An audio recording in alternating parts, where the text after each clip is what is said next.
नेकी का फल कभी बुरा नहीं हो सकता। कष्ट उठाने पड़ते हैं, रास्ते में बाधाएं और संकट इतने आएंगे पूछो ना। जो इस रास्ते पे चल के देखेगा उसको पता लगेगा, लेकिन जिसको गुरु की ज्ञान और गुरु की छड़ी जिसके हाथ में है ना, तो जिस प्रकार से तुम्हारे हाथ में छड़ी हो तो बड़ी का कुत्ता भौंकता जरूर है लेकिन पाट नहीं सकता। पता है उसको छड़ी है इसके हाथ में। जिसके हाथ में नाम रूपी छड़ी है गुरु की दी हुई, तो संसारी रूप में कुत्ते भौंकते तो हैं, लेकिन संतों ने यूं कही है, हस्ती चढ़िए ज्ञान के और सहज गलीचा डाल स्वान रूप संसार है भौंकण दे जग में। कि ये हाथी की सवारी है, ये ज्ञान का रास्ता, भक्ति का रास्ता, नाम का रास्ता। हाथी की सवारी का मतलब ऊंचे दर्जे का काम है ये। जिस प्रकार से कोई हाथी पर सवार होकर चले, गली में से गुजरे, तो उसको देख के कुत्ते भौंकते हैं। एक तो हाथी उनके लिए नया हो गया, कॉमन नहीं है, रोजाना कोई नहीं देखता, कुत्ते देख के भौंकेंगे क्या आ गया। और फिर आदमी ऊपर बैठा हुआ वो भी अलग है, उसको भी तो आदमी सोचता है कि मुझे ये पार्ट ना दे। लेकिन महापुरुषों ने कहा कि निर्भय होकर बैठो उस पर। जब तुमने ज्ञान का रास्ता अपनाया है, सच्चाई के रास्ते पे चलना चाहते हो, प्रभु की भक्ति निर्भय निडर होके करो। दुनियादारी के लोगों की अगर बातें सुनोगे तो हमें एक कदम भी नहीं चलने देंगे। ये तो झूठ का भी सच बना देंगे, राई का पर्वत बना के खड़ा कर देंगे। कदम कदम पर ऐसे वो मोर्चे लगा देंगे कि ये गिरावट आ जाए। बुरे रास्ते पे चलोगे कोई बोलने वाला नहीं है। जिन्होंने करके देखा है उनको पता है कि ये कितना कठिन मार्ग है, इतना आसान नहीं है। ये तो संतों की आप उन पर वो मानो कि आप पर कितनी मेहर की है इस युग में, कि खुद कष्ट सह के उस नाम की कमाई करके आपको सस्ते में आसान तरीके से वो बता देते हैं। नाम की कमाई इतनी सहज नहीं, लेकिन घर गृहस्थियों के लिए संतों ने इतनी सुलभ बढ़ा दी कि आप उसको घर गृहस्थी के सारे काम करते हुए, लेकिन उनके लिए शर्त रखी गई है कि अपने दिल का गुजरा साफ करो, दिल के दर्पण की सफाई करो। दिल जब तक तुम्हारा साफ नहीं है, हृदय में सच्चाई नहीं है, पाप कपट में बरतते हो, झूठ ईर्ष्या निंदा करते हो, तब तक तुम्हारा हृदय शुद्ध पवित्र नहीं है। जहाँ शुद्ध पवित्र नहीं वहाँ प्रभु का वास कभी नहीं होगा। प्रभु तो स्वयं करते हैं कि मुझे अगर खोजना है तो मुझे भक्तों के दिल में खोज लेना वहाँ नहीं। और वो भक्तों के दिलों में हम बैठे रहते हैं। कभी ये सोचते हो वो किसी पर्वत पे या किसी गुफा में या किसी मंदिर मस्जिद में बैठे होंगे? नहीं, वो कैदी नहीं है, वो कण कण में हाजिर है, मौजूद है। उसका ज़हूर जहाँ चाहो वहाँ देख सकते हो। इसलिए कही है कि साध संगत करोगे नित्य प्रति के, और जो तुम्हारे मन की मलिनता है, बुराइयां हैं, पाप कर्म है, उनको निकालते रहोगे तो धीरे धीरे करके तुम्हारा हृदय पवित्र हो जाएगा। और जो पवित्रता के गुण है वही प्रभु के गुण है। परमात्मा की दृष्टि में कोई बुरा नहीं है। देखो उसकी बनाई हुई दुनिया में सब लोग हैं, ठग चोर लुटेरे पापी, किसी को कुछ नहीं कहता कोई कुछ भी करो, लेकिन सजा मिलती है किनको? जो जैसा कर्म करता है। परिणाम मिलता है जो जैसा कर्म करता है। वो तो भुगतवाते हैं कि बुरा किया तो बुरा भोग, अच्छा किया तो अच्छा प्राप्त कर ले। प्रभु का उसमें दोष नहीं है। वो तो कहते हैं अगर मेरे से मिलना है तो मेरी भक्ति करो, मेरे नाम की कमाई करो, मेरे गुणों को अपनाओ, मेरे जैसे बन जाओ। जैसे बूंद अगर कीचड़ में मिल गई और कीचड़ में पड़ी रहेगी तो पड़ी रहेगी, कीचड़ में है।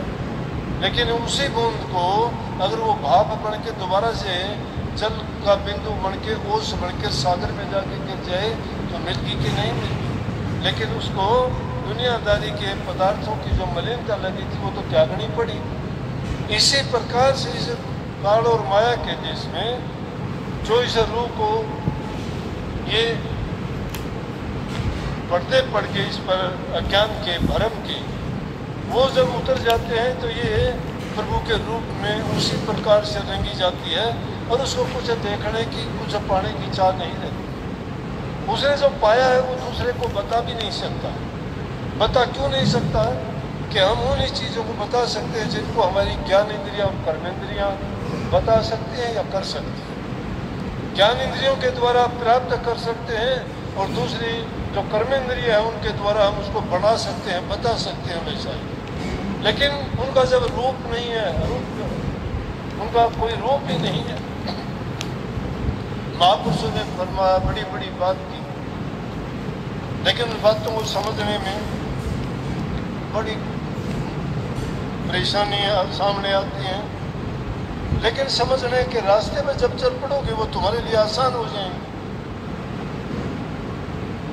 सगली सृष्टि के 5 सिकदार, राम भगत के पानी हार, जगत पास से लेते दान, राम भगत को करे प्रणाम। सगली सृष्टि के 5 सिकदार, 5 शिकारी हैं पूरी सृष्टि के। वो 5 शिकारी काम, क्रोध, लोभ, मोह, अहंकार है। सगली सृष्टि के 5 सिकदार राम भगत के पानी हार, जो राम के भगत है उनके सामने वो पानी भरते हैं। क्यों भरते हैं कि काम को हम छोटे मायने में लेते हैं। काम तो कोई भी कर्म करना काम है, छोटी काम वासना को काम ना मानो। काम काम सब कोई कहे, काम न चीन्या कोई, जितनी मन की कल्पना काम कहा वैसे। जितनी कल्पनाएं हमारे मन में उठती है सभी काम है, लेकिन उन कल्पनाओं में अगर तुमने प्रभु के नाम का चिंतन है तुम्हारा और वही काम ना की है तो वो काम बुरा नहीं, तुम्हारे लिए क्या हो गया, राम भगत के पानी हाल है। अगर भगत काम नहीं करेगा, कौन सा काम, नाम के सुमन करने का, ध्यान लगाने का, शब्द के सुनने का, अपने शुद्ध चित्त करने का, बुराइयों को त्यागने का, अच्छाइयों को अपनाने का काम अगर वो नहीं करेगा तो वो काम उसका दुश्मन हो जाता है। अगर उसने उन अच्छाइयों को अपना लिया तो वही काम उसका सहयोगी बन जाता है, उसके कहे में काम करता है, जो वो चाहता है वो करता है। मन अपनी मर्जी से काम करेगा तो ले डूबेगा तुम्हें, क्योंकि काल का एजेंट है। लेकिन वही मन अगर गुरुद्वारे से तुम्हें ज्ञान मिलेगा तो वो गुरुमुक्ता का ज्ञान होगा। गुरुमुक्ता का ज्ञान त्याग देता है, मनमुक्ता का ज्ञान मार देता है। मनमुक्ता जीव को मारती है, जो मन के कहे में चलता है वो मनमुख है, जो गुरु के आज्ञा में बरतता है वो गुरुमुख है। क्योंकि गुरु तो त्यागने वाली बात बताता है। इसलिए एक ही काम क्रोध है। इसी तरह से क्रोध अगर किसी बात बात में क्रोध करते हो, क्रोध तो जला देता है, अग्नि का रूप है, करने वाले को जला देता है। जबान से बोलोगे उसको जला देगा। किसी कर्मेंद्री के द्वारा किसी को मार दोगे क्रोध में आके और वो मर गया तो बहुत बड़ा पाप कमा देते हो। लेकिन वही क्रोध अगर कंट्रोल के साथ तुम किसी के हित के लिए करते हो, किसी भलाई के लिए करते हो, किसी के सुधार के लिए करते हो, किसी का जीवन बनाने के लिए क्रोध करते हो, क्रोध वो भी है। लेकिन वो किसी का सुधार करता है, जीवन बनाता है, तो वो क्रोध उसका पानीहार हो गया, उसका गुलाम हो गया, वो दास हो गया, उसके कहे अनुसार करता है। क्रोध अगर हमने किसी लालच के लिए सवार किया, एक लालची आदमी कोई ठग लुटेरा लूट के लिए जाता है, किसी को मार देता है, वो क्रोध बुरा है। लेकिन क्रोधी स्वभाव पाप है। और वही क्रोध अगर किसी के सुधार के लिए है तो वही उसका हितकारी बन जाता है। लोभ करते हो, लोभ सब करते हो। संसारी पदार्थों का लोभ करते हो, उनको इकट्ठा करते हो, संग्रह करते हो। संग्रह करने में गलत सही कुछ नहीं देखते, झूठ साच कुछ नहीं देखते। संग्रह करने वाले को लालच पड़ जाता है, लालची हो जाता है। लालची आदमी नहीं देखता, पाप पुण्य नहीं देखता, भला बुरा नहीं देखता, वो तो बस अपने स्वार्थ में लग जाता है। तो क्या होगा, दुखदायी होगा।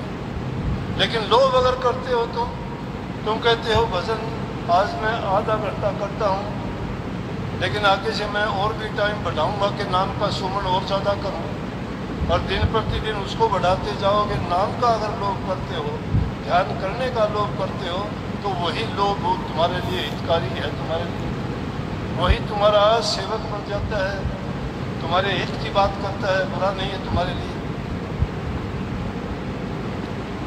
इसी प्रकार से अगली भी अहंकार भी यही है। अहंकार तो उस चीज़ का होना चाहिए कि हमें गुरु भक्ति करने का अवसर मिला है और हम जो है बड़े इत्मीनान से प्रभु की आज्ञा में चलते हैं और नाम भक्ति करते हैं और अपने जीवन को सफल करेंगे।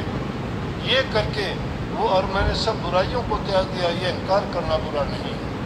अहंकार वो बुरा होता है कि आदमी अपने आप को ताकतवर मानता है, धनवान मानता है, बलवान मानता है, वो गलत है। तो प्रभु की भक्ति के अंदर तो दीनहीन, बलहीन, गुणहीन मानना चाहिए अपने आप को।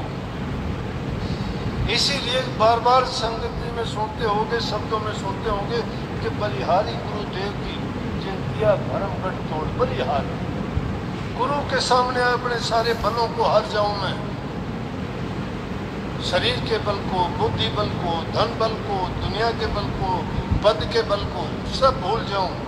भक्तों के अंदर सब समान है। यहाँ बड़े से बड़े धनवान बैठे होंगे, बड़े बड़े ऊंचे पदों वाले बैठे होंगे, पुलिस के अफसर होंगे, आर्मी के होंगे, जज वकील भी बैठे होंगे, लेकिन यहाँ आके वो इस बात को समझते हैं कि हम सब समान हैं, हम सब समान हैं। ये बल हार जाना चाहिए। प्रभु की भक्ति करते हुए वो अहंकार नहीं रहेगा। वहाँ जाके जो बल हार जाता है वो अहंकार नहीं है। उसको अहंकार हो तो एक ही चीज़ का हो कि मैंने इन चीज़ों को तिलांजलि देके एक प्रभु की भक्ति को अपनाया है और वही मेरे लिए मेरा कल्याण है। इसलिए कही कि सगड़ी सृष्टि के पांच छिटका राम भगत के पानीहार, जगत पास से लेते दान। वो जगत और दुनियादारी के लोग हैं ना, उनसे तो छीन लेते हैं और वो भक्तों को दान के रूप में प्रदान करते हैं। भक्तों को कष्ट और दुख नहीं होने देते वो, उनके लिए तो सेवक और नौकर बन के काम करते हैं। लेकिन इंसान की बुद्धि कुछ ऐसी है, नहीं मानती। रोजाना सुनते हो, मैंने सत्संग करने में कमी नहीं छोड़ी।